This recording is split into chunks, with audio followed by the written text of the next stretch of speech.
Ya, sebelum kita lanjutkan diskusi, kami akan mengajak Anda pemirsa bergabung bersama rekan kami Nadila Soleh untuk mendengarkan tanggapan dari sejumlah masyarakat mengenai laga pertandingan Indonesia melawan Jepang tanggal 10 Juni 2025 nanti. Selamat malam Nadila, seperti apa respon dari masyarakat? Silakan.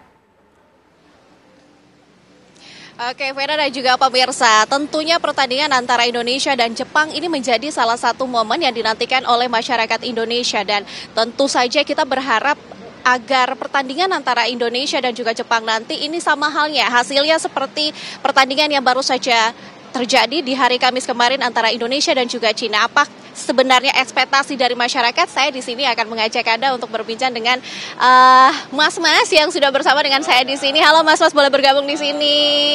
Mohon waktunya sebentar ya. Ini dengan siapa aja nih? Dengan Mas Jaka, Mas Agoy, Adit 2.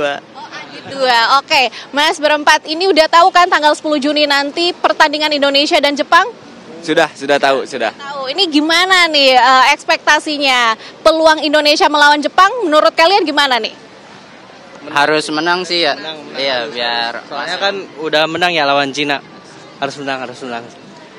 Oke, kalau kita lihat ya pertandingan kemarin melawan Cina ada sejumlah strategi nih yang dikeluarkan oleh timnas kita. Strategi apa aja nih menurut kalian yang perlu dikeluarkan ketika Indonesia melawan Jepang nanti? Mungkin Mas Adit 2 bisa menjawab. ya gak jauh dari kemarin ya.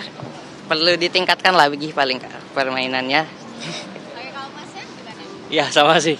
Harus disemangatin lagi ya. Lebih semangat ya, support terus. Iya. Oke, barangkali ada salah satu pemain yang jadi favorit kalian yang kalian berharap ini nantinya waktu bermain sama Jepang bisa mengeluarkan skillnya yang terbaik. Ini gimana nih? Menurut saya sih kalau itu ya Beckham Putra harus dimainin lagi. Soalnya kemarin lagi bagus-bagus ya.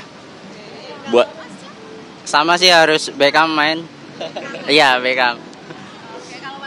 Saya mau beda Ole. Kemarin juga menang kan ya? Yang gini, yang Beckham Putra. Oke, ada Beckham Putra oleh Romeni dan lain sebagainya yang memang jadi pilihan kalian ya. Pesan kalian untuk timnas Indonesia yang akan bertanding nanti ini gimana nih? Bareng-bareng aja. Bareng-bareng. Mungkin kata-kata semangatnya. Semangat gitu ya. Indonesia Jaya.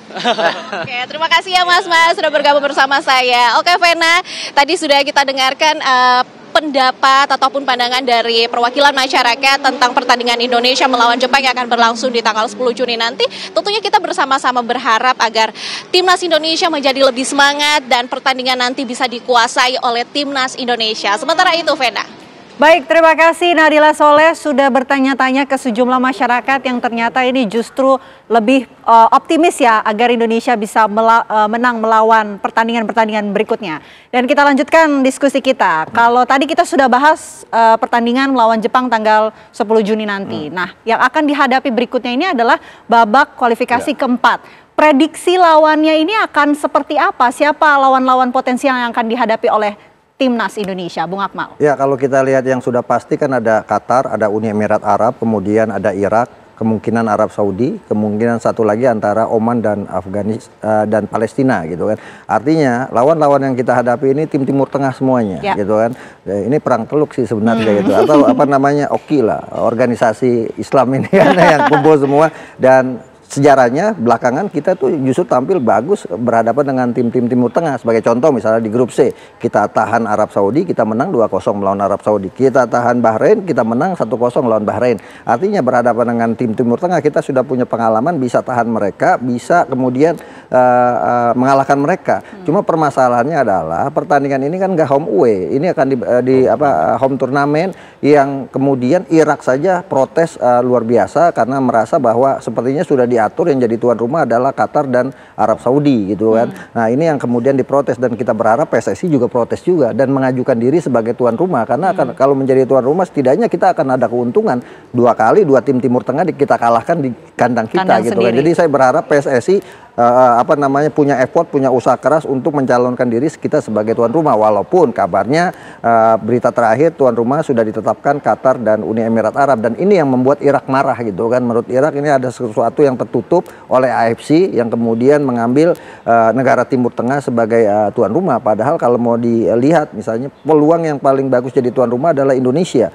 Kenapa saya katakan Indonesia? Indonesia satu-satunya tim yang mungkin bukan dari Timur Tengah yang akan bermain di babak keempat. Yang kedua, kalau kita lihat atmosfer, kemudian supporter kita yang sangat fanatik, kita layak untuk menjadi tuan rumah.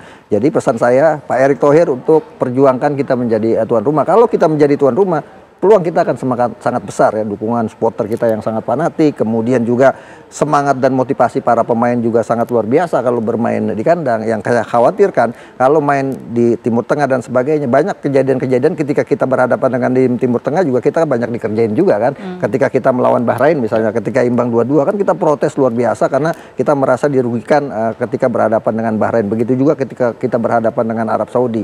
Artinya ini faktor X yang bisa menjadi pengganggu kita untuk bisa lolos ke Piala Dunia kalau seandainya misalnya pertandingan ini akan digelar di Arab Saudi dan juga di Uni Emirat Arab atau Qatar. Oke, tapi seperti yang disampaikan oleh Bung Akmal, berarti timnas skuad Garuda ini justru jauh lebih percaya diri ketika lawan-lawannya ini adalah tim-tim dari Timur Tengah ketimbang Asia?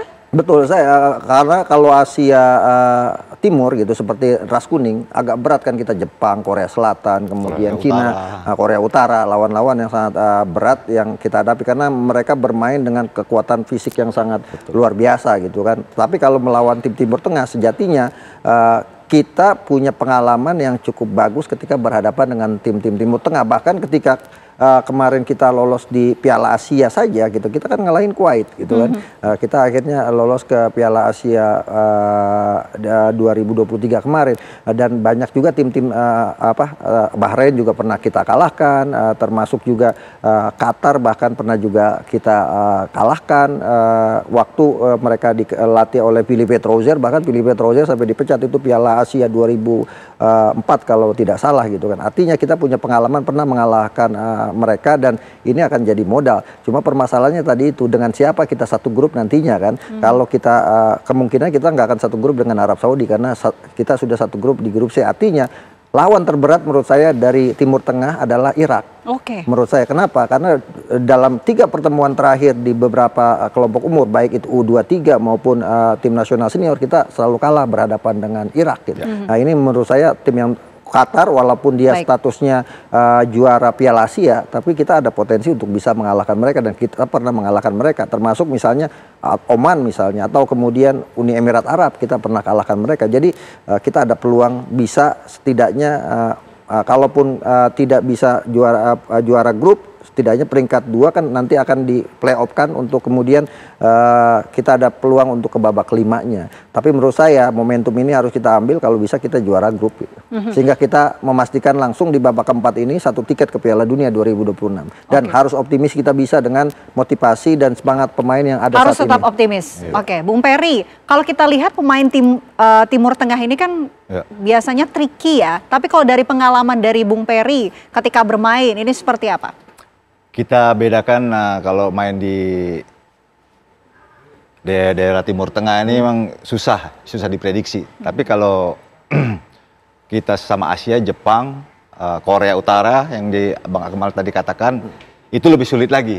Ya, karena kalau Asia ini punya kecepatan yang sudah tadi saya katakan, dibandingkan dengan Timur Tengah kita gampang. Dia karena tinggi, dia punya langkah juga lebar. Ini karena langkah panjang. Saya langkah panjang dengan kecepatan itu lebih menang dengan kecepatan gitu ya. Terbukti kemarin kita melawan Arab kita menang di kandang ya. Meskipun di kandang mereka kita main draw, dan lawan Bahrain kita juga menang di kandang, di tandang juga kita main seri. Saya rasa ini udah terbaca gitu. Permasalahannya sebenarnya kalau kita lawan di daerah-daerah Timur Tengah, nih permasalahan kalau soal teknis itu nggak jadi masalah. Yang kita permasalahkan adalah faktor non teknisnya ini, yang memang dari dulu tuh, memang dari zamannya saya dulu memang faktor non teknis ini jadi masalah gitu. Apalagi sekarang yang sistemnya dibuatnya home turnamen, ini bermasalah sekali. Pasti yang namanya home turnamen itu yang diuntungkan pasti yang Bang Amal katakan tadi, pasti yang diuntungkan adalah tuan rumah gitu. Setidak-tidaknya ini juga harus ada protes dari pihak PSSI-nya, lebih baik sistemnya akan dirubah menjadi home away gitu Bang Amal ya. Jadi kita bisa, kalau andai kan kita kalah di tandang, tapi kita juga harus bisa balas di kandang. Ini akan lebih seru. Jadi nanti kalau diadakan sistemnya dengan home turnamen, ini bisa ketebak siapa yang akan lolos gitu loh. Yang pasti kan otomatis tiket pertama pasti tuan rumah harus diloloskan. Itu keuntungannya. Ini permasalahannya. Lalu bagaimana dengan prediksi formasi skuad Garuda ketika akan bermain di babak kualifikasi keempat? Kita jawab nanti ya. Usai jeda, Apa Kabar Indonesia Malam akan kembali untuk Anda sesaat lagi. Tetaplah bersama kami.